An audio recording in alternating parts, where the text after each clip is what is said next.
Hello and welcome back to the channel. Today I'm playing 3-check chess, where you win by putting your opponent in check 3 times. My goal is to win 5 games. Let's get started with game number 1.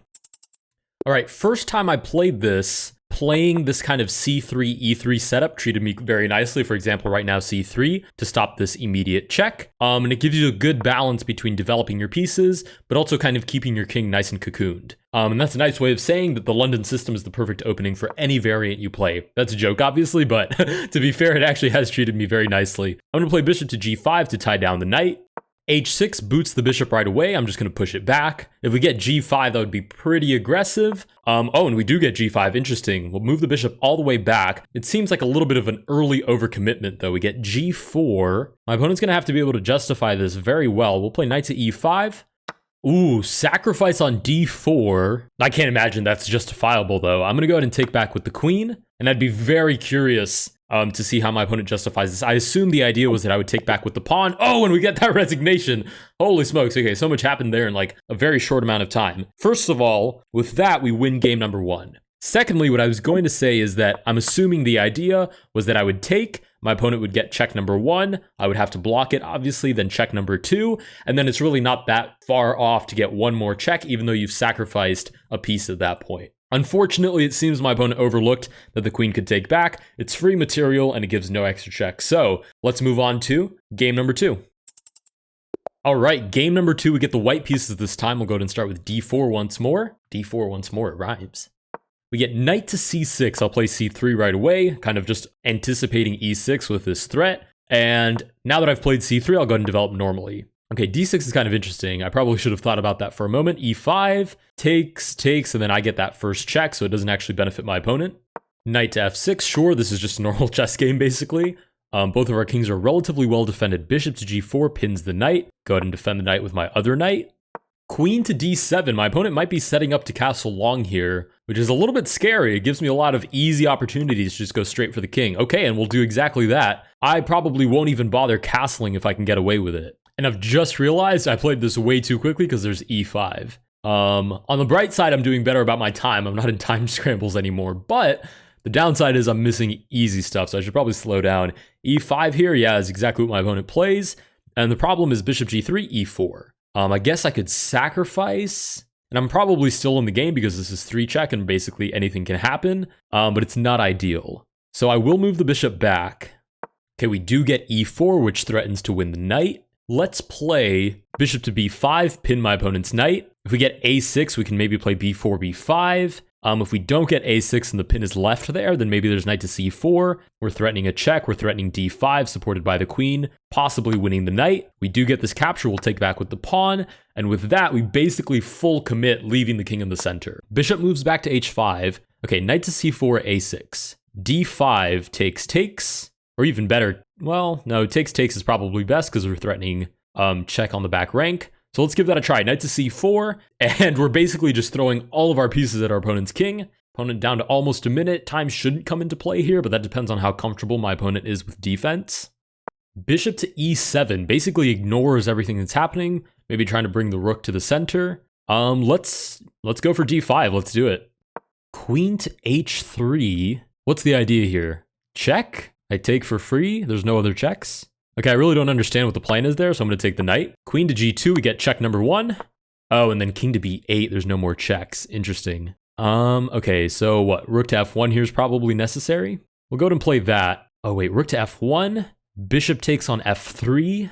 It's not spectacular looking. In fact, it's quite ugly, but it might be playable. Knight to a5. c6 threatens another check, forces the king out, wins the game. So let's give that... Oh, I see the issue. Queen sack with check. But then I could take back with the bishop, so maybe it's okay. We'll play knight to a5. Again, a stinky position, but I might be able to finagle it. Opponent having a deep thought here, down to 16, 15, 14 seconds. Even if my opponent finds a great move, we'll go ahead and take back. That was the plan. King's on a dark square, so it's impossible to check with a light squared bishop, and we're still threatening this check. And we get resignation. Okay, wow, talk about finagling it. It was probably necessary there for my opponent to take the queen. Knight c6 check, takes. I probably have to take back the queen, and then my opponent can just walk away with the bishop. Now, my opponent would be up one piece but only have one check left. Not the best place to be, especially if you're in time trouble, but it's probably survivable. Not to mention my king is still in the center. There's probably some tricks my opponent can play for. Anyways, let's go ahead and move on to game number 3. All right, game number 3, 1700 rated player. Nice. We should be in for a fun battle here. Get the white pieces, so obviously I'm going to play d4. Hasn't treated me badly yet, so I'm going to stick to it. c3, again, stopping that same idea. And I find that after we play c3, usually it ends up a relatively normal game. Apparently I can instigate my opponents by playing bishop to g5 and invite h6 g5, but in the past that's worked out in my favor, so I'll probably keep doing that. Okay, opponent has used up almost a full minute on move number 3. Oh, there we go. Pawn to c5. If bishop g5 takes, probably have to take with the queen so that there's no ideas of check. And that looks fine to me, so I'll play bishop g5. Obviously, if takes, the idea is that if I take with the pawn, there's that check. But if I take with the queen, there doesn't seem to be anything interesting, so should be fine. Well, maybe knight to c6 is annoying, so okay. We get h6 anyway, so all that calculation didn't really matter. Let's play the bishop back. If we get g5, I welcome it with open arms. Sure, seems to just invite creating weaknesses on the king side, so the king is either stuck in the center, or castling queen side is the other option. Obviously, now that we've had this commitment on the king side, I'll probably just play e3, and my goal is to develop as quickly as possible, see how I can take advantage of these weaknesses. Queen to a5, there is, I guess, an idea of sacking the queen for check. Let's see, if I play here, queen sack for check, I take back. I have no idea what the follow-up is there, so I'm just going to play bishop to d3. I mean, I'll welcome a queen sack. My opponent wants to sacrifice the queen, by all means, sacrifice the queen. Okay, knight takes the bishop, we'll go ahead and take back. Again, we have that semi-open file. This pawn is kind of hanging because there's no recapture. I just win the rook right behind it. Not to mention I could sack for check. Okay, my opponent takes. I'll take back with the e-pawn. And that's actually quite clever because now it opens up the queen defending the pawn all the way on g5, so there's no more idea of knight takes g5.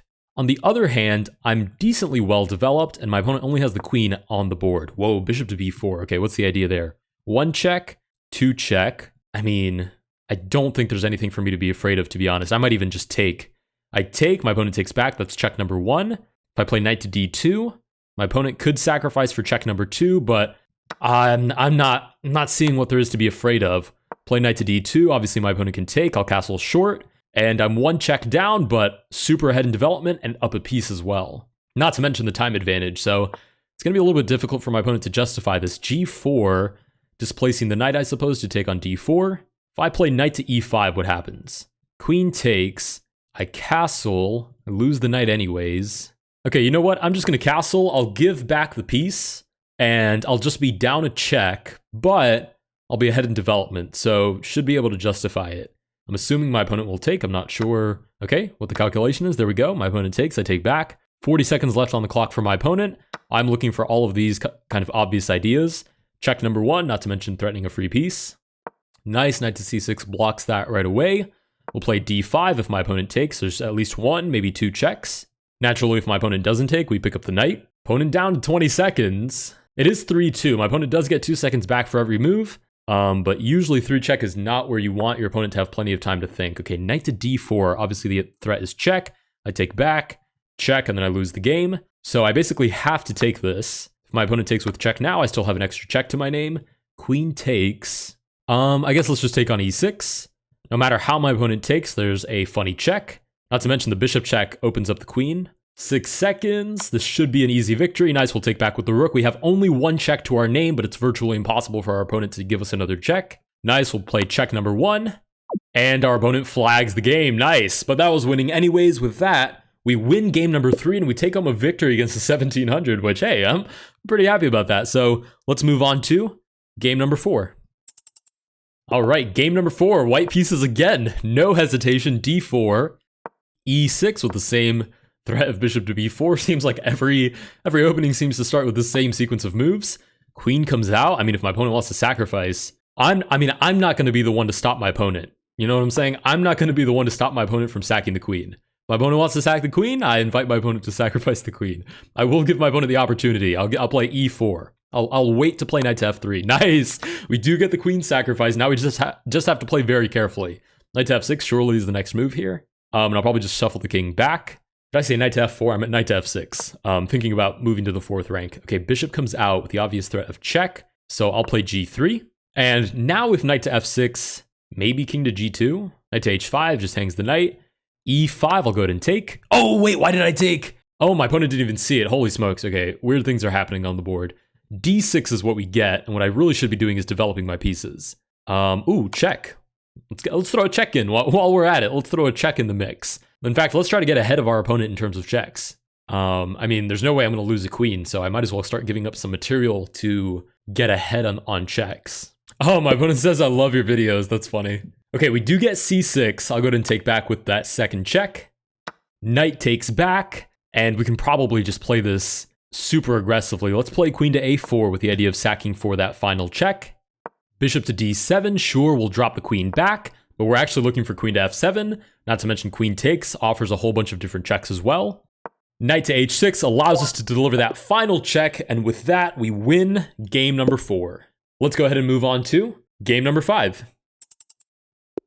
All right, game number 5. We do get the black pieces for this one, but that really doesn't change my strategy. d5, c6 is still the idea. I'll probably start with c6, because if d5, right away there's check. Bishop to c4 will meet with e6, stopping that idea.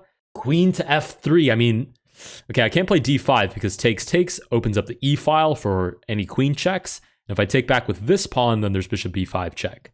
So, how do we address this now? Queen f6, let's offer a queen trade. Nice, we'll take a queen trade.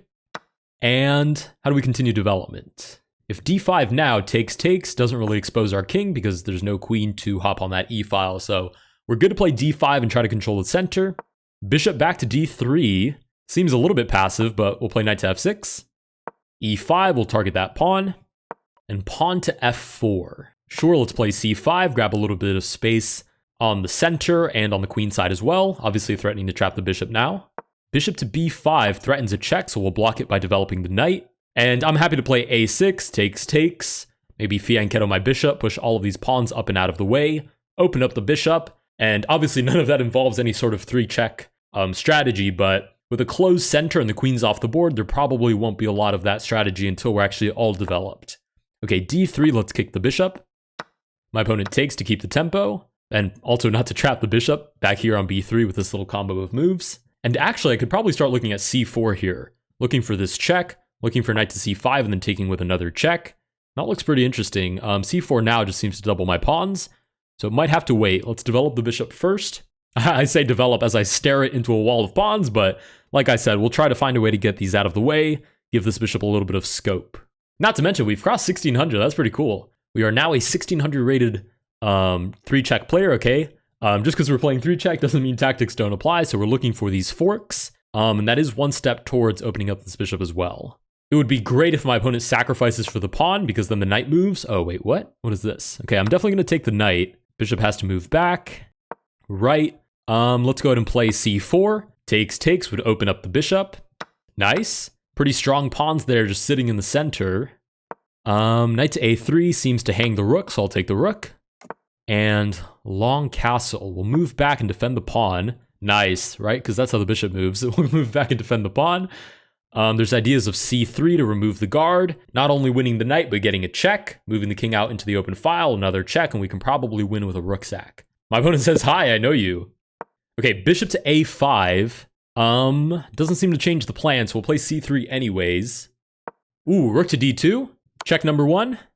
Let's develop the knight for check number 2. And with that, we get the resignation. Nice. We win game number 5. Nice, I'm pretty happy about that. I think 3-check has grown on me quite a bit. I think I said this in the last video as well, but I have played this in person. And let's just say it didn't go my way. But I don't know, I feel like I'm getting some good strategies here and a little bit more of a feel for the game. If you guys did enjoy this video, please consider liking and subscribing. Let me know down below if you guys enjoyed 3-check or if there are any other variants that I should try, and I will see you guys in the next one.